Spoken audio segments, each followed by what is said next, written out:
Well, I was able to take a little break for lunch, and Guy decided he was going to start in on cutting some more hay.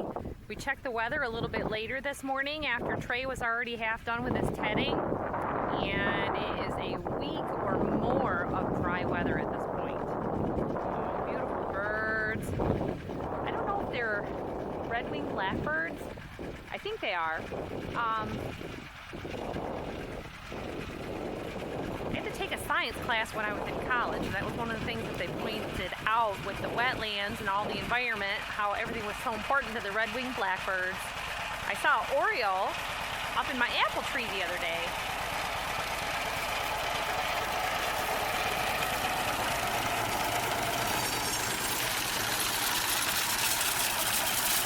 Look at that cut. Well, it's pretty thick, it's lush. There's one area that I went through, and I can see it a little bit right there. You get into some sandy areas where it's not quite as dense, and I saw that up there. This one was planted in the spring because you and George were up there, and we made, Trey has his own little channel called John Deere Kids, and you can check that out. He's just, you know, a little play thing with tractors and his little brother and stuff, and just a little memory thing for them to do, but you can check them out over there. They were up there with their tractor, and George was getting pushed around by this guy. So that was the springtime, probably about March, and I had made a little video about, you know, how this is all grown out.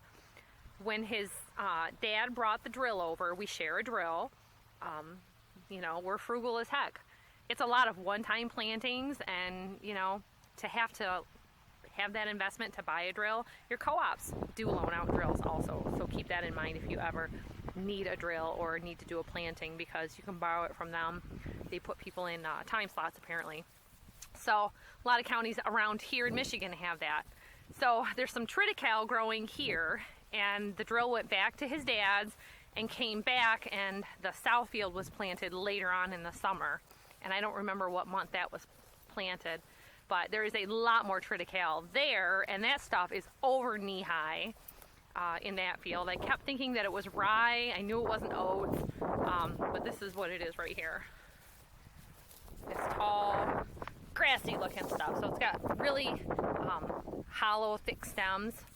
See, and this one hasn't headed out yet. But on the other field, must be the way that the sun hits it. A lot of them were headed out. Some of these just barely are, but it's the getting ahead of the weeds and the mustard, because as you know, we had a heck of a weed problem with the thistles. So our little walk now is we're going to the other side. So if you can see a little color variation, this is our waterway right through here, and that was planted to hay many years ago. So right here is the dividing line between the original waterway hayfield and the new planting of hay. So this has all been 1 year now. There's a lot of clover, a lot of grass, there's quite a bit of alfalfa in there, and then right through here there's a lot of alfalfa and a lot of grass, and it's a pretty good mix of both. So you see here that you got a good amount of alfalfa, and then some grass, and some more alfalfa, and it's like that all the way through here. And I can see clover in it too. I can see some right over there, but this is always been a really fine grass right through this area. And our first cutting is always very, very nice right through here. And we generally sell out of this field faster than we do the other one. And a lot of times when a customer will come asking for hay, I'll give them an option of one or another if we can easily get to it. I don't recommend ever getting the practice of letting people pick through your barn. Just number one, there's nails, and you don't want anybody getting tetanus. The having to pull apart stacks and bales, we just work through the barn at our own rate. Oh, look at that. Very nice. That right there, we're right, this is the new grass right here. So it is looking really, really good. This area, we're going uphill. Right here is where his tractor was doing wheelies because it was so thick and so clay. So he called me on the phone while I was eating my lunch, and he said, come over here and see this. He said it's absolutely like a storybook. So we're coming up here to see how it's doing. The nice thing about this year, I don't have to haul water from that waterway all the way back this way. The sun is so bright. We were walking 5-gallon buckets, 2 at a time, to all of these trees last year. Now they're all a year old or more, so they'll do a lot better. And then I can put my time and efforts into other things. I got a lot of house siding to paint on the workhouses. 4 of them don't have good paint. 1 has steel siding that's faded and is paintable. So I'm gonna be pretty busy when we're not doing hay.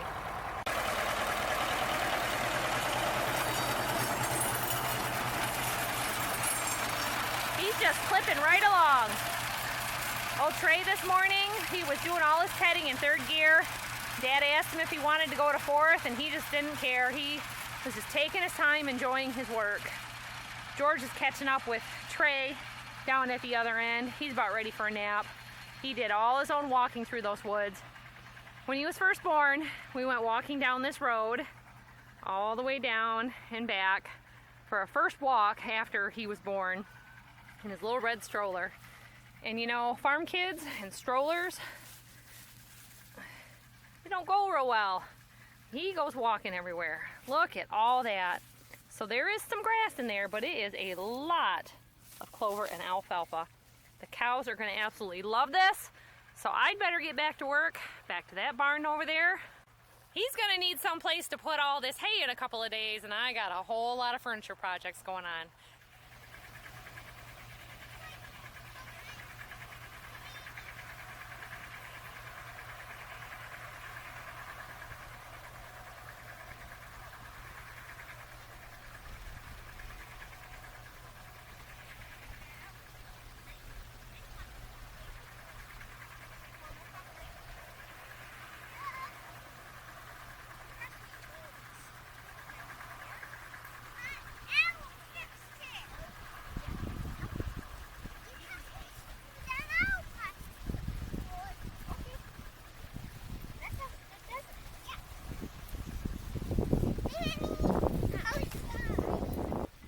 Well, he's decided that the field is so big that he would just divide it into 5 or 6 different sections and just work a little at a time. It's super duper overcast today, but any chance of rain was pretty low. I think it got up to maybe 7 to 15%, which is a risk we're willing to take. It is not going to really hurt anything. It's all first cutting for our own animals. He's just done the same trick that he's done in the past right here. He'll leave a little row so that he can know where he needs to stop and have that be another field. And then when he cuts his last section or whatever, he'll cut it and blend it in. It really helps a lot for the person who's doing the tedding. Trey was out here early this morning. He's great to be a farmer. He's my only dark-skinned kid. He browns right up with no problem. All the rest of us sunburn. And of course, Jack, Bethany, and Juliet sunburn really bad because they're all that Nordic and Irish and Scottish skin tones where they're really, really fair-skinned. Murdoch and I are a little sensitive skinned, but not like they are at all. We can generally go a little while without some sunblock or a sun hat, but we definitely do promote wearing some sun hats. Everyone in the house has one. So it looks like he's going to leave this big triangle here all the way to the back for another day. We are looking at least 6 days straight with no rain, and it's going to be just a great, great harvest. So some people might forget that hay is not our first crop to harvest. We've already done maple syrup this year, and that went along really well. We ended up with 65 gallons of our homemade maple syrup. I was so glad to have that maple syrup evaporator because it made shorter work of doing it over the flat pan. But, you know, I like things the old-fashioned way. If you are interested in maple syrup buckets at all, I've retired a bunch of my old maple syrup buckets because even when they say lead-free, they can still have acceptable levels of lead. We've switched over entirely to the plastic now at this point, and it was just better for us to go ahead and sell those on Etsy.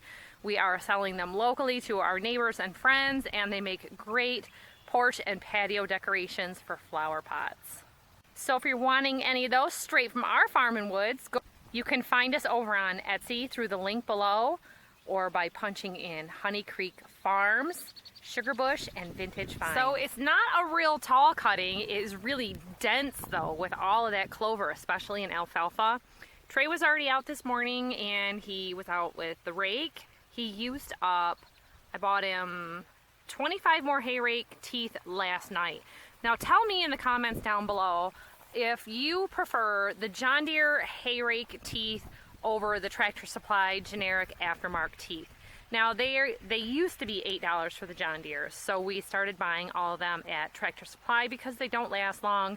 You know, it's just partly the style of the hay rake. We're gonna look into maybe a newer style hay rake because those rubber teeth, the boot part is the problem. They end up snapping, cracking, ending up sideways, and just about every time we use the hay rake, we are going through and switching hay rake teeth. And at $2 a piece, when you're doing 25, 40, I just buy them every time I go out, and last year they were really hard to get, so I just kept restocking our supply and at the same time restocking our baler twine too to make sure that we could have what we needed when we needed it.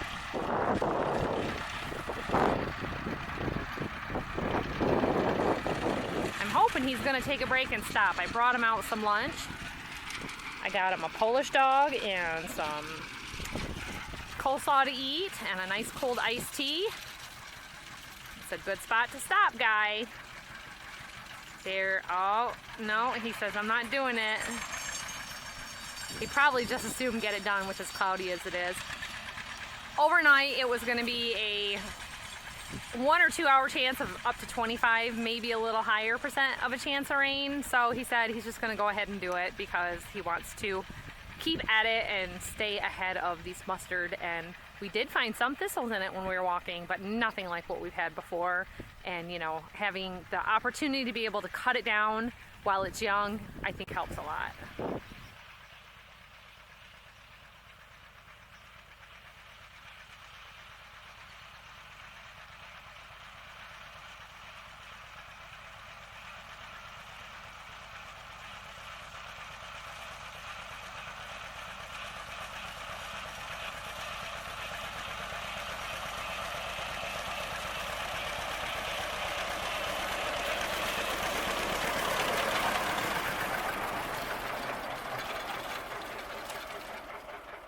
Dad had a quick snack break and went right back to work, and Trey has just been pacing around here. And I said, what are you doing? Nothing, just being out here. He was literally just waiting for that tractor to stop so he could take over. He says, don't worry, Dad, I can do it. 10-year-old, never run the baler before. He's just headed out. He does all kinds of other things around here. Dad says, okay, I know he can handle the tractor. He talked him over the baler and what to watch for, and off he goes. Well, this is what it's looking like so far. It's awful green. You can see he got into something there where it was a little bit lighter. Oh, more grass than clover. That's the other field. Oh, okay. This is where it switches from south to this. I see. Well, but he did those two. They were still... Yeah, it takes a while to Okay. see. All that was from the chute. All right, well, let's go over here and go look at this windrow. He's got it all raked up. I said there's an awful lot of it here on the ground like this where it just wasn't picking it up. You can see that's called leaf shatter, and it's not even that hot. So basically the leaves are crumbling. This is the third day? 3 days, Yep, yesterday was the second day. We tend to do hay in 3 days. And we didn't used to do that before we got the tedder, and it was always getting rained on. It was terrible. It took us a while to kind of figure out that we needed to spend the money for that, which was hard for us to do. And you know, the other day I saw a used tedder for sale at a dealer for more than what we paid for our brand new one. So watch for those deals. Even when we bought it and I made the video, you know, reviewing about it, it has just a little 2-basket tedder, but it's all we need. This is 35 acres and the other field is 5-ish. 36 or 7 and like 4.4. Yeah. And then how many acres is the other hay field over there? 35 or 6. So. They're about the same. Yep. And then once you get that seeded up there, that's probably 4. Mm-hmm. I don't know. Now the neighbor's got a 4-basket tedder, but he's got a bit bigger of a tractor, so we can handle it, where the 2-basket tedder is fine for us, and I'm sure it could handle the 4 also, but I'm not sure about the RPMs with the PTO. Same? They Okay. don't take any power. Okay. He had one just like ours, and he just wanted to speed himself up, so he bought a bigger one. Yeah, and that was the thing that he told us about too. You'll wear out your tires a lot faster. They're not made for pulling on asphalt roads, and he doesn't have all of his land right at his farm like we do, so our tires are lasting. We got our first flat tire with it. He said something actually punctured it, so he was going to patch the tube and put it back together partway through our tedding last night. But just keep that in mind if you have to buy a tedder like that. They're real smooth, probably kind of thin plies, aren't they? Than like on a baler. 4. Yeah. I think it's that 4. And then I took it apart to put a tube in it and found a tube. So it has tubes, and it just had something go through it and come right out. When he was using it, he made it back. So we just patched the tube, so we have a spare tube. Yeah. So Trey did get all his tedding done.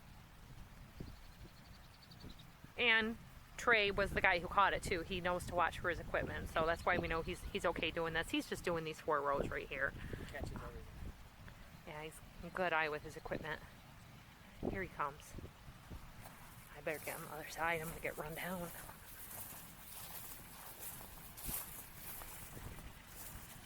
I don't know if you can see this. That's the sun up there. It's all behind clouds.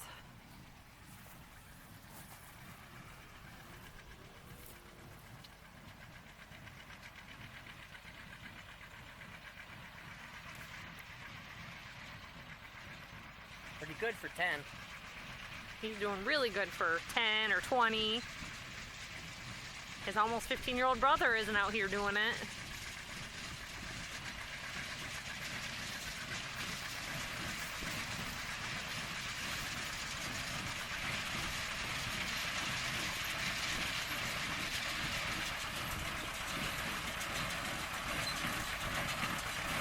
Now, if you didn't watch the video a couple of years ago, we completely tore this apart and rebuilt this baler.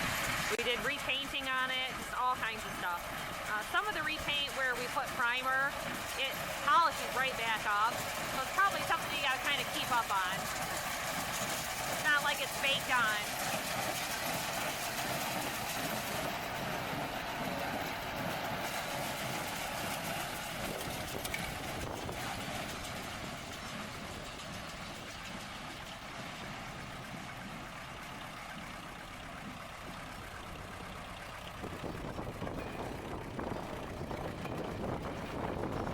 What an operator, he's so smooth.